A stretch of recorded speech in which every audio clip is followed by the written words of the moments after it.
Hey everybody, Scoutcrafty here again, TGIF. Thank God it's Friday, but what a special Friday. It's kind of a milestone for me. Speaking of milestones, a lot of people ask, why didn't the United States switch over to the metric system? You know, some kind of a newfangled system they use over in Europe and the rest of the world. You know, when it comes to certain things, the United States is stubborn and, gun ownership, and we like our imperial system, and the milestone comes from the Romans. They used to have stones out there every mile or so, would let you know where you were. They were the first ones to have really kind of modern roads, so to speak, and the mile was 1,000 steps, double steps of a average Roman soldier. And that was 5,280 feet was a mile. And so that's why we kind of stick with it, in case your car should break down. You could count out 1,000 steps and you could figure out how many miles you were going, if ever that happens to be. But that's why we stick with it here in the U.S. We when we find something that works, we stick with it, regardless of how antiquated it might seem to the rest of you. However, this milestone episode for me is my 1,000th, speaking of 1,000th episode here, that I have made on YouTube. Isn't that amazing? 1,000 videos, and at least 15 or 20 of them are watchable. But 1,000 videos, that's a big thing for me. And so, with that, because it's a milestone, kind of exciting for me to break that 1,000 episodes. And I wanted to do something a little bit different today, kind of a show and tell, because a lot of you enjoy that. And a lot of you have are people that watch that, you're watching with your spouse or you're watching with family members or something. You might not be so excited about the tool restorations, but I want to do something that I like, that I would enjoy, because not only do I restore tools, I'd like to restore other things too that I don't usually do on the channel. One of my big loves, I like toys, vintage toys, especially from the era when I was growing up or just before I was growing up, the 40s, 50s, 60s. I love old toys. They just make me feel good. I get all giddy when I look at old toys and things like that. So I thought I would introduce you. We'll take a trip up into the attic. I'll bring down some old toys that I picked that I still have to restore, but I want to show you. I thought you would get a kick out of them, and some other things. So let's get right to it. Okay, when it comes to collecting toys, there were so many toys that you could collect. I mean, thousands, and there were so many great toys made.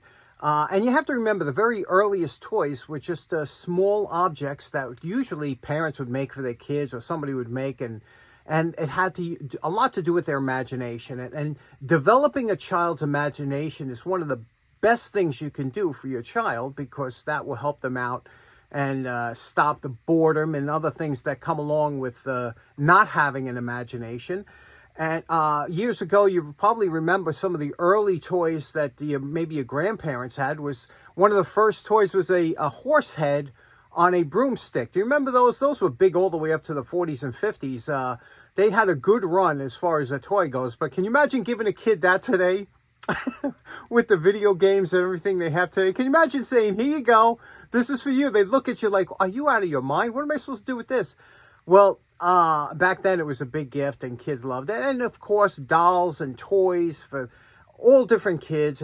But the imagination toys, the pull toys, were a big favorite of mine, especially the ones that were animated. Those go back from the 1800s. Again, they had a 50, 60-year run.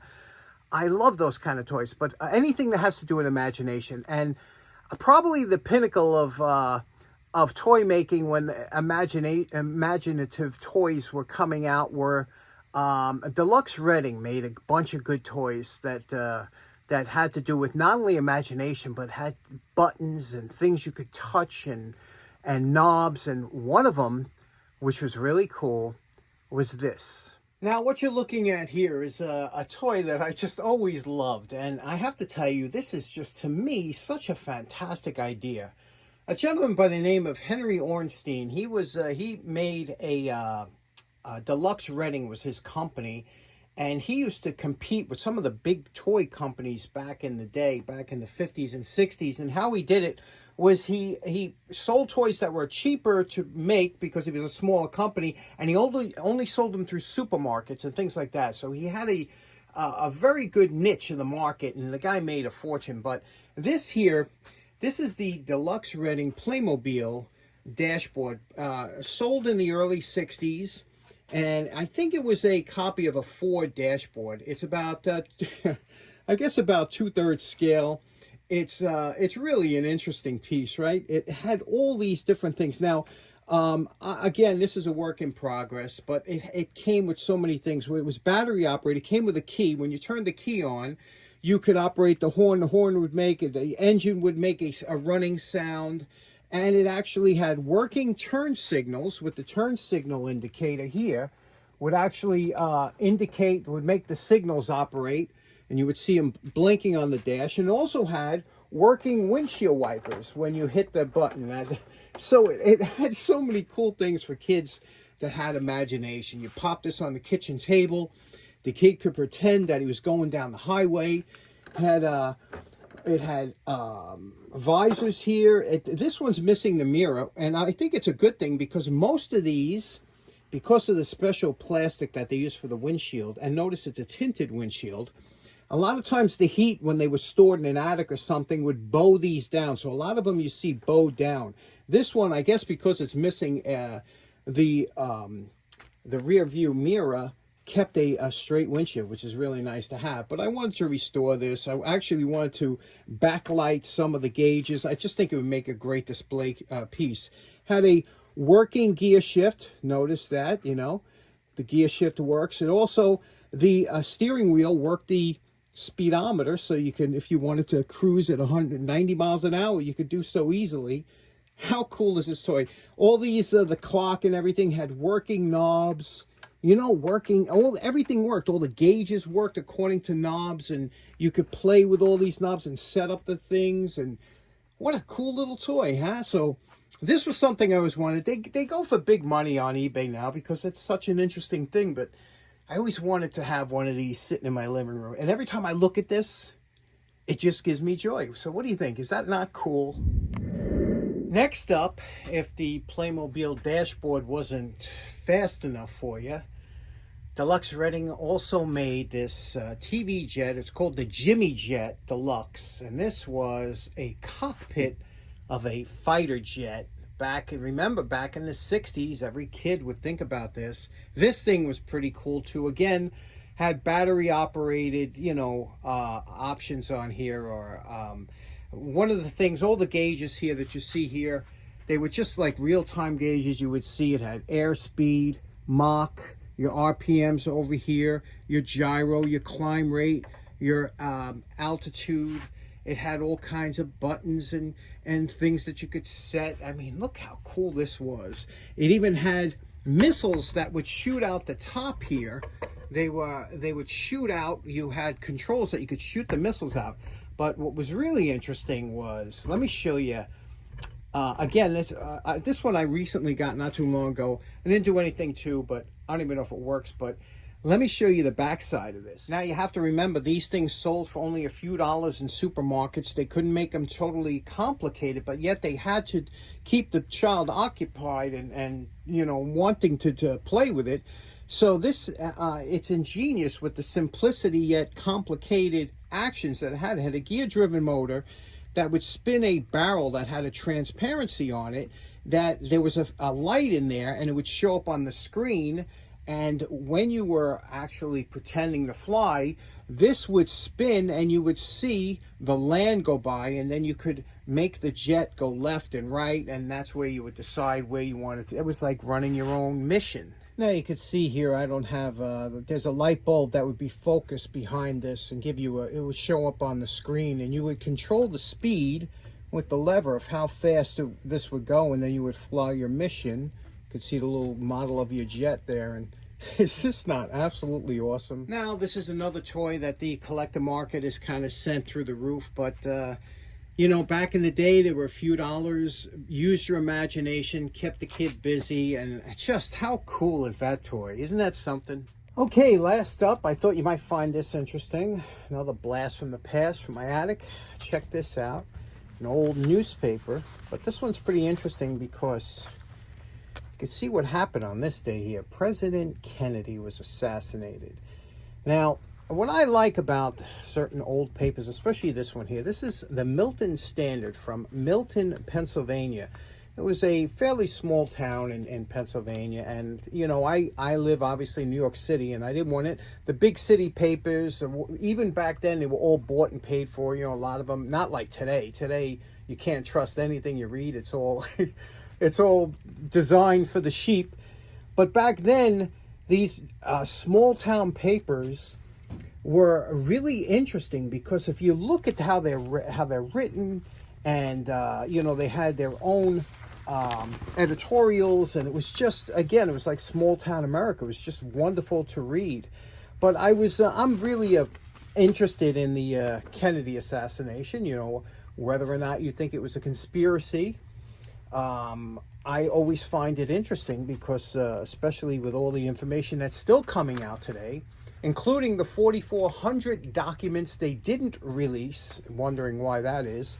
But I thought this was pretty interesting here because look at, here's a picture that I haven't seen before, and I thought you might find it interesting. This is Jackie Kennedy. This is the day after, you know, when it just happened, I guess, during, and look at her face. Look at can you see that? That poor woman, you could see this, you don't see this too often, but look at just the look of grief. And I mean, just think, a day before she was smiling and jubilant and just the time of her life. And now look at that horrible look of agony on her face and what that poor woman had to go through. But very interesting newspaper.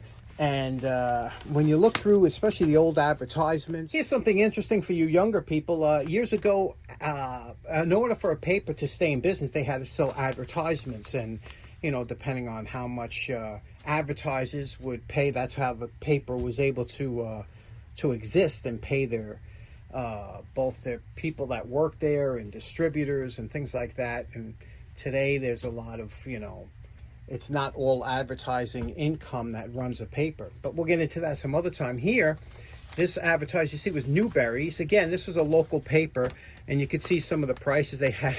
Look, TV's Combat, remember Combat with, what was that, Vic Morrow? 98 cents for their Combat gun. You know, I always get a kick out of this. Here's a slot car set with power pack for $12. So I do get a kick out of looking at some of the old papers. And like I said, you could tell this one here is a local paper because it had a lot of local flair. What I mean by local flair, you could see here, here it is. Some local boys shot a 200-pound bear. And they even tell from a 300 Savage rifle that they were shooting. But you could see this is the kind of advertisements, you know, the kind of things that people would want to read about, local things. You know, you would never see that in the Times or anything like that. If there was a car wreck, if somebody was in a car accident on a certain road, that, you know, that's what I think we're missing today. I think we need some more hometown newspapers and get away from these big conglomerate papers and things like that and get back to these small hometown papers, because that's all that really matters. So in closing, this 1,000th video, 1,000. A little something different today. I just want to know, you know, everybody's got their favorite. I wonder what your favorite video of the 1,000 that I've done. What was the one that sticks out in your mind?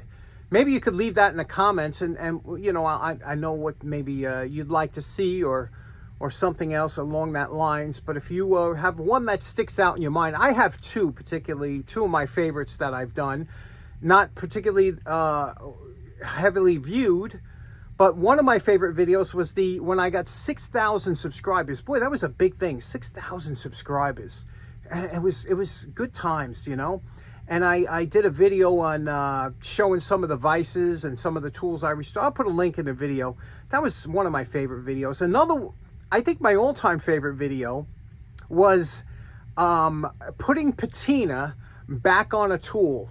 And the reason that was such a fun video for me is because we used to, for those of you new here, we used to have all the patina boys used to chime in about, you're ruining tools and things like, even though I'm working on junk tools, they didn't care. It was like, you're ruining tools. They were all like, so I made this one video, and all of a sudden, all the patina boys disappeared. They never chimed in again after that. It was like a magic wand. It was amazing. And I'll put a link to that. That's a funny video too if you want to check that out. But anyway, let me know what your favorite video was. Thanks so much for being around for 1,000 videos. And we got a big announcement on Monday. I think you'll be happy to hear, some of you. So hope to see you then. Take care now. Enjoy you. Have a great weekend. And thanks again. Bye-bye.